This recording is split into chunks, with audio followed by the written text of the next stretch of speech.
رہے ہوتے. حضرت خبیب سے کہا، ابو سفیان نے ابھی کلمہ نہیں پڑھتے تھے، کہنے لگے تو اس وقت پھانسی پہ لٹک رہا ہے اور تیرے نبی مدینے میں اور آرام میں اور ان کے صحابہ آرام میں، اہل بیت گھر میں.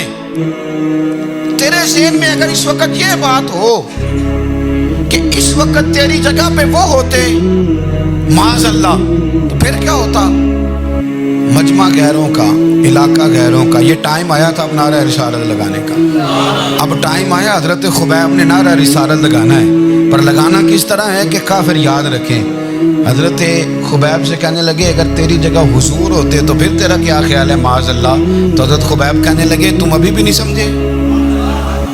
ٹھیک ہے میں مکے میں اکیلا ہوں، سارے لوگ مدینے میں ہیں، پر میں پچھتا نہیں رہا، میں تو فخر کر رہا ہوں. میں فخر کر رہا ہوں اس لیے کہ چوری کر کے جان نہیں دے رہا، مدینے والے کی عزت پہ جان دے رہا ہوں. میں فخر کر رہا ہوں. فرمایا سن، تو کہتے ہیں تیری جگہ حضور ہوتے اور تم انہیں یہاں معاذ اللہ پھانسی پہ لٹکاتے. فرمایا سن، میں تو یہ بھی پسند نہیں کرتا کہ میں گھر میں بیٹھا ہوں اور میرے نبی کو ہلکا سا کانٹا بھی چبھ جائے. ہمارا اپنے نبی سے محبت کا رشتہ ہے، ایک کانٹا بھی حضور کے قدم مبارک میں چبھے ہمیں برداشت. مجمع ان کا تھا، نعرے لگ رہے تھے، ہم نے مسلمان پکڑ لیا. لیکن حضرت خبیب نے اکیلے، اللہ کرے آپ کو میری بات کی سمجھ آئے، اللہ کرے آپ کو سمجھ آئے، اکیلے جب پھانسی کے تختے کے قریب نعرہ لگایا نا کہ میں تو کانٹا بھی نہیں چبھنے دوں گا اپنے نبی کو، اب سارے ہار گئے. اب اس ایک جملے نے نا ان کو شکست خوردہ کر دی. اب بول کچھ نہیں سکتے تھے، گردنیں جھک گئی. اور جب سناٹا چھایا تو ابو سفیان ساتھ والے سے کہنے لگا باقی ساری باتیں اپنی جگہ پر ہیں، پر اصحاب محمد سے پیار تو بڑا ہی کرتے ہیں. اور وہ کچا رنگ للاری والا جڑا چڑھدا تے لیندا رہندا، اے عشق تیرے دا رنگ محمد چڑھ جائے پھر نہیں لیندا. کہا یار پیار تو یہ کرتے ہیں نا، اس میں کوئی شک والی بات؟ اس پیار سے کافر ڈرتا ہے. نبی پاک کے ساتھ جذباتی وابستگی، حضور کے ساتھ غلاموں کا جذباتی رشتہ، اور نبی پاک صلی اللہ تعالی علیہ وسلم کی آمد پر تشکر کے جذبات.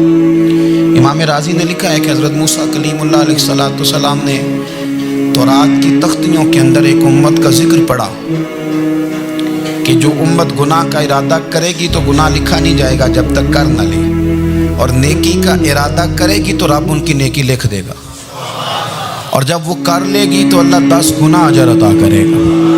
اور وہ ایسی امت ہوگی کہ جن کے چہرے قیامت کے دن نور کی طرح چمکیں گے، اور وہ امت ہوگی جن کی اللہ تعالیٰ زمین ساری پاک فرما دے گا، جہاں نماز پڑھیں گے نماز ہو جائے گی. یہ تذکرے پڑھ کے تو حضرت موسیٰ کلیم عرض کرنے لگے اللہ یہ امت میری بنا دے.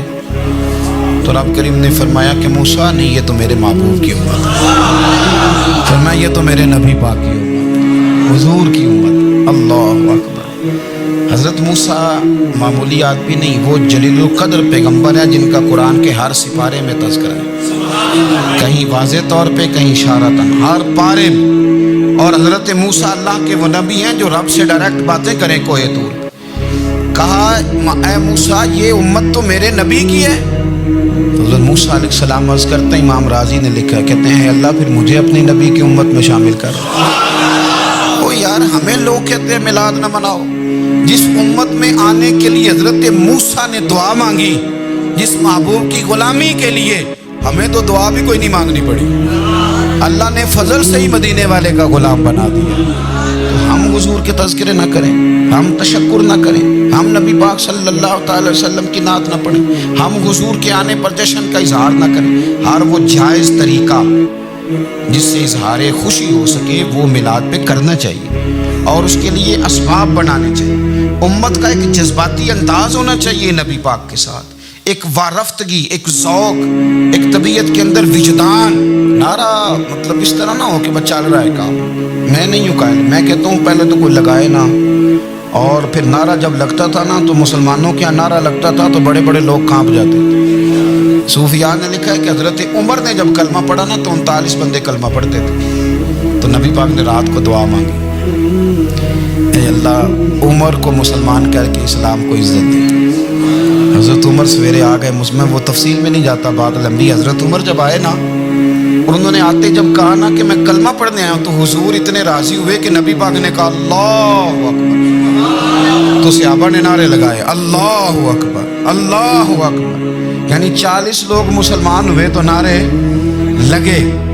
لگے ہمارے صوفیاء کہتے ہیں حضرت عمر کے آنے پر جب نعرے لگے تو بتاؤ کہ وہ تو نعرہ تکبیر لگا، نعرہ رسالت کیوں نہیں لگا؟ تو کہتے ہیں گویا ہمیں حضور نے یہ سمجھایا ہے، حضور کے اشاروں نے سمجھایا ہے کہ میں اب اپنے نعرے خود تو نہیں نہ لگاؤں گا، میں نے تو اللہ اکبر کہہ دیا، عمر آ گیا ہے میرے نعرے لگاتا رہے گا، نعرے لگیں گے۔ حضرت عمر نے پہلے دن ہی کہا کہ حضور آپ سچے رسول ہیں تو چھپ چھپ کے نماز کیوں پڑھیں؟ شروع ہو گئے نعرے، حضور آپ سچے ہیں تو چھپ چھپ کے نماز کا کیا مانا ہو؟ تو حضور نے فرمایا تیرا کیا ارادہ ہے؟ کہ حضور سارے نہیں، ایک میں ایک امیر حمزہ، ایک لائن کے آگے وہ لگ جائے، ایک کے آگے میں لگ جاؤں، اور باقی مسلمان جتنے ہیں کل 40 تھے، پیچھے 18 19 بچیں گے، تو ایک لائن میں وہ ہو جائیں، ایک میں آگے، ایک میں امیر حمزہ ہو، ایک میں ہوں، تو دیکھ لیتے ہیں یہ ہمیں نماز کیسے نہیں پڑھنے دیتے۔ ہاں دیکھ لیتے ہیں، آئے نا میدان میں، ادھر آ ستمگر ہنر آزمائیں تو تیر آزما ہم جگر آزمائیں، اور غلامان محمد جان دینے سے نہیں ڈرتے، یہ سر کٹ جائے یا رہ جائے کچھ پرواہ نہیں کرتے۔ فرمایا بھی پتہ چل جاتا ہے، ایک لائن میں حضرت امیر حمزہ ہو گئے، ایک میں حضرت عمر ہو گئے۔ پہلے یہ مارتے تھے جو حرم شریف میں مسلمانوں کے طریقے پہ نماز پڑھتا تھا، یہ جلوسوں کی بڑی برکت ہے، اندر بیٹھے رہے نا چپ کر کے، نکل جائیں تو پتہ کچھ بھی نہیں چلتا۔ جب نکلتے ہیں لوگ کہتے ہیں جلوس کیا معنی ہے، تو میں بتاتا ہوں نا جلوس کا معنی کیا ہے۔ حضرت عمر نے باہر نکلے 2 لائنوں کا جلوس، لمبا بھی کوئی نہیں، بندے بھی 40، اور جناب فاروق اعظم باہر نکلے تو عمر کا نعرہ، عمر کا، حضرت عمر نے یوں کر کے آستینیں بازو کی چڑھا لی، اور اپنے گلے میں جو ان کے رومال تھا نا اس کو یوں سینے پہ باندھا، اور اس ہاتھ میں تلوار تھی تو یوں کر کے باہر لہرائی، کہنے لگے او مکے کے کافرو ادھر آؤ میرے سامنے، جس نے اپنی بیوی بیوہ کرانی ہو، جس نے بچے یتیم کرانے ہوں، وہ آئے میدان میں، مصطفیٰ کے غلام آج سڑکوں پہ نکل آئے میدان میں، ہمارے سامنے ہمارا مقابلہ کرے، آئے نا میدان میں، ہم نکلے ہیں، اب ہم یہاں کعبے میں اعلانیہ نماز پڑھیں گے، ہم پڑھیں گے، طاقت ہے تو آؤ نا ہمارا مقابلہ کرو، آؤ۔ کفر بذات خود بہت بڑا جھوٹ ہے، اور جھوٹ کے پیر بس 2 بندے نکلے تلواریں لے کے آگے تو پھر حضرت عمر نے اعلانیہ نماز پڑھوائی خانہ کعبہ۔ تو میرے بھائی رسول اللہ صلی اللہ علیہ وسلم کے غلام تو جب نعرہ لگاتے تھے تو ہو ہی کمال جاتا تھا۔ پھر بریلی کے امام بولے، کہنے لگے پیش حق مجدہ شفاعت کا سناتے جائیں، حضور قیامت کے دن آگے آگے نا ہمارے آگے آگے خوشخبری دیں گے، کہیں گے تم فکر نہ کرو، آ جاؤ میں تمہیں بخشواتا ہوں، میں تمہاری سفارش، آ جاؤ پیچھے پیچھے۔ حضور نہ پیش حق مجدہ شفاعت کا سناتے جائیں گے۔ یقین کریں بریلی کے امام کو بھی بڑا ہی رنگ آتا ہے بیان کرنے کا، کہنے لگے آپ روتے جائیں گے، اللہ کو منانا ہے نا حضور نے، کہتے ہیں پیش حق مجدہ شفاعت کا سناتے جائیں گے، آپ روتے جائیں گے پر ہم کو ہنساتے جائیں گے، باغ جنت میں محمد مسکراتے جائیں گے، پھول رحمت کے گریں گے ہم اٹھاتے جائیں گے، اور حشر میں ہوگا ہمارا داخلہ اس شان سے ہم یا رسول اللہ کا نعرہ لگاتے جائیں، ہم یا رسول اللہ کا نعرہ۔ امام راضی کہتے ہیں حضور نے ایک رکا پکڑا چھوٹا سا، ایک بندے کو لوگ دوزخ میں لے کے جا رہے ہیں۔ اچھا مجھے ایک بات بتاؤ، فیصلہ پہلے ہو گیا ہے، اللہ کے سامنے ہوا ہے، اور فیصلہ ہو گیا اور طے ہو گیا کہ دوزخ میں جانا ہے، وہ قریب پہنچ گئے دوزخ کے، تو حضور نے دیکھ لیا، اور بتایا کس نے؟ حضرت آدم نے۔ حضرت آدم کہنے لگے حضور وہ آپ کے غلام کو دوزخ میں لے جا رہے ہیں۔ نبی پاک آگے گئے، کیا پڑھتے ہیں ہمارے بھائی؟ حضور نے مجھے ان سے چھڑا کے چھوڑ دیا۔ نبی پاک صلی اللہ علیہ وسلم آگے گئے، ادھر آؤ، کہاں لے کے جا رہے ہو؟ اللہ کے سامنے فیصلہ ہوا ہے نا، فرشتوں نے کیا ہے نا، فرشتے کو کسی سے بددیانتی تو نہیں نہ کرتے، فرشتوں نے جو کیا ٹھیک کیا ہے نا، کیوں لے کے جا رہے ہو؟ سونے گناہ زیادہ ہیں، نیکیاں تھوڑی ہیں، فرمایا میرے سامنے تولو۔ کسی فرشتے نے نہیں کہا کہ سونے ہم معاذ اللہ ہم کو بے ایمان ہے، ہماری کوئی سے زد چل ساڈا کو بننا سان جائے دے نال، بھائی میرا مطلب ہے صحیح تولا ہے، فیصلہ ہے، دوبارہ تولو۔ گویا رب بھی فرماتا ہے جیسے میرا محبوب کہتا ہے ویسے ہی کرو، اور کوئی نہیں دوبارہ تول لو، کوئی حرج نہیں، تولو نہ دوبارہ۔ فرشتے دوبارہ آئیں گے، انہوں نے دوبارہ تولا، ایک پلڑے میں نیکیاں ایک پلڑے میں گناہ۔ اب وہ گناہ پھر زیادہ نکلے تو نبی پاک نے نا جیب سے اتنا سا رکا نکالا،